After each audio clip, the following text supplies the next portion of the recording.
Fala pessoal, passada já então essa ressaca, digamos, da saída já concretizada do Rodgers, ou pelo menos do não retorno já confirmado do Rodgers a Green Bay, vamos tratar de alguns outros assuntos referentes ao Packers aí da última semana que estão envolvendo o nome dos Packers em relação a algumas negociações, algumas transações ou alguns boatos aí que estão pipocando nas redes sociais.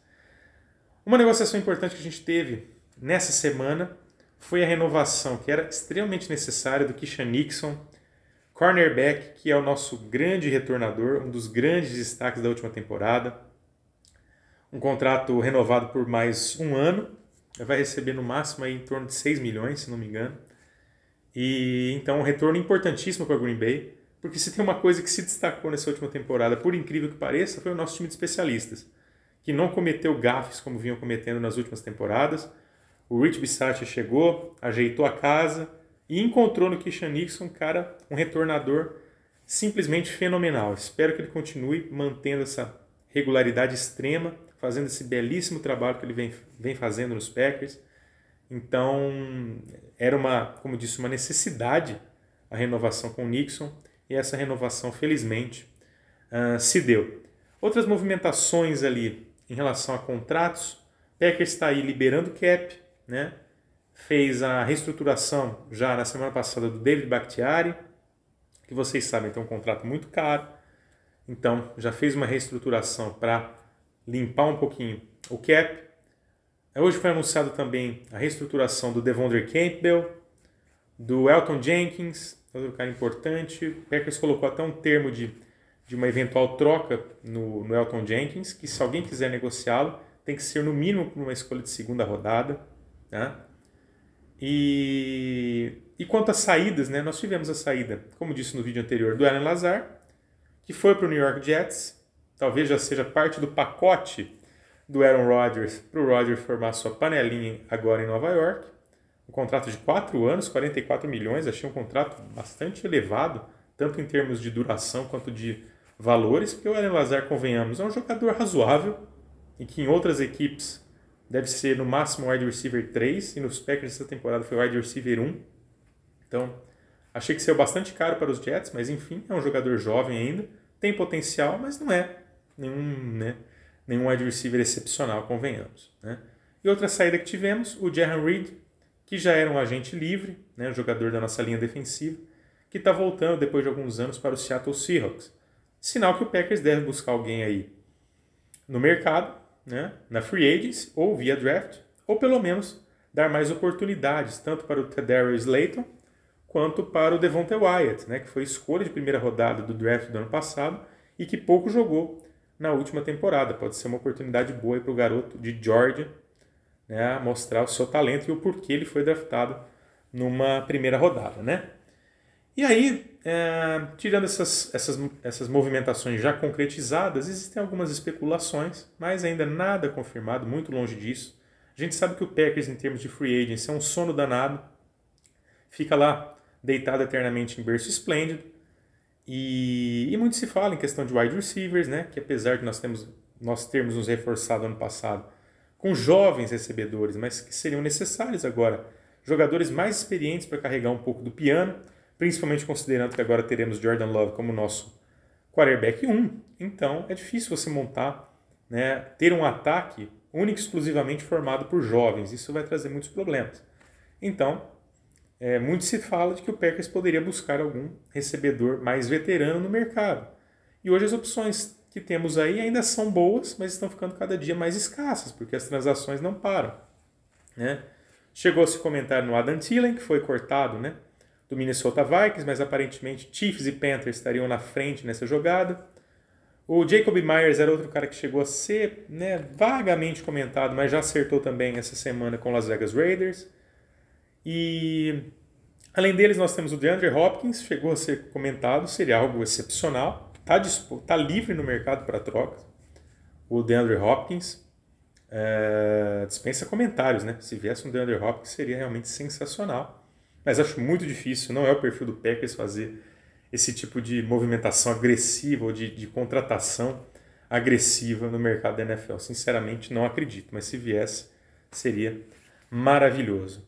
E além do DeAndre Hopkins, também se chega a comentar, como se comentou também na temporada passada, antes de ele acertar com o Los Angeles Rams, do Allen Robinson. O Allen Robinson, que no Chicago Bears fez bons trabalhos, mesmo tendo quarterbacks ridículos, né, ao longo dos anos que ele ficou por lá, mas ele era uma referência do ataque do Chicago Bears, tanto é que foi, né, levado pelo Los Angeles Rams na temporada passada, que era o atual campeão do Super Bowl, e teve uma participação patética na temporada. O Allen Robinson praticamente sumido a temporada inteira. Você não via muitos jogos que ele não recebia sequer um passe, né? Então ele teve uma passagem extremamente apagada por Los Angeles. Então tá aí livre no mercado. É um cara que ainda tem caldo, tem lenha para queimar. Eu acho que se encaixaria bem em Green Bay também se pintasse. E aí outros nomes que a gente vê aí, como Jarvis Landry, o próprio Odell Beckham Jr., que agora o próprio Rodgers está querendo que o Jets leve, né? Embora ele desminta que existe essa lista de desejos para que ele vá jogar em Nova York, mas tem o Odell Beckham aí também na praça. Enfim, eu acho que o Packers precisa ao menos buscar um jogador, um recebedor mais veterano nessa free agency antes que os nomes aí de vez acabem e o Packers fique só limitado a buscar um wide receiver via draft, né? E por falar em draft, né? Daqui um mês, um pouco mais de um mês, nós teremos o draft e nós tivemos também o Combine, né? O Combine que foi no comecinho do mês de março, onde a gente pôde verificar alguns calouros interessantes aí, né? E considerando as principais needs dos Packers, que ao meu ver são na posição de tight end, safety e edge rusher, são boas classes, tá?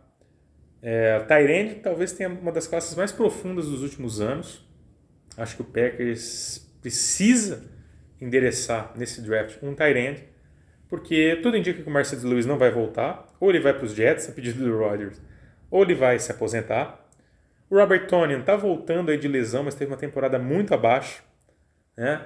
E o Josiah DeGuara também até hoje não disse a que veio, né? E infelizmente o Matt LaFleur, quando chegou, né, a gente tinha uma concepção de que ele gostava muito de utilizar um esquema com tight ends, mas ano após ano a gente foi vendo cada vez menos ele tomando essa atitude dentro de campo, né? Os tight ends cada vez mais escanteados pelo LaFleur. Então, talvez pode ser até que o Packers nem venha endereçar uma escolha de tight end, porque o nosso head coach simplesmente usa pouquíssimos tight ends, né? É algo que tem que ser até perguntado para ele o porquê, né, dessa subutilização dos tight ends. Mas, avaliando a classe, é uma classe realmente muito boa, com uns 3 ou 4 nomes aí de bom talento que devem sair até a segunda rodada no máximo, né? E assim como nas classes de safety e cornerback, também uma classe que se mostra bastante interessante, promissora, de muita qualidade. Tivemos bons destaques aí no Combine. E edge rushers também, tá? Apesar de não ser uma classe com tantos nomes de qualidade à disposição, mas os poucos que tem são muito bons, muito bons. A gente vê muitos mock drafts aí colocando edge rushers saindo para o Packers na primeira rodada. E eu acho importante porque o Rashan Gary vai estar aí voltando de lesão. É um grande jogador, mas está voltando de lesão. A gente não sabe como é que ele vai estar. O Kingsley Enagbare, que estreou a temporada passada, mostra que é muito promissor, tem muito talento, mas ainda vai para o seu segundo ano.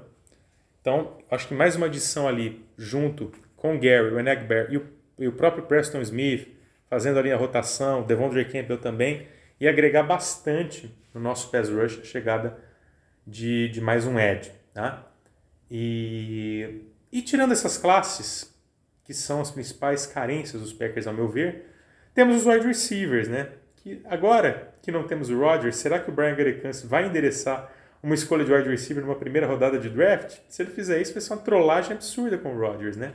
Mas pode acontecer. E o nome mais especulado é do Jackson Smith-Njigba, de Ohio State, que quando colocam um wide receiver saindo para os Packers em primeira rodada, é o nome dele que vem à cabeça. Mas é um cara que vai ser muito disputado nas primeiras 10, talvez nas primeiras 10 ou 15 né, escolhas do draft. Talvez, se for o caso, se for essa a intenção real dos Packers, é possível que haja um trade-up aí para pegar o Njigba, se for, como disse, da intenção dos Packers. Mas falaremos mais para frente aí dos prospectos, dos nomes mais interessantes para cada posição carente dos Packers, né, e das nossas expectativas para o draft. Então, só para trazer esse comentário, esse boletim das atualizações recentes aí de algumas movimentações contratuais dos Packers já confirmadas e outras especulações que estão rolando por aí. E a gente volta a falar na semana que vem. Um grande abraço a todos. Go Pack Go!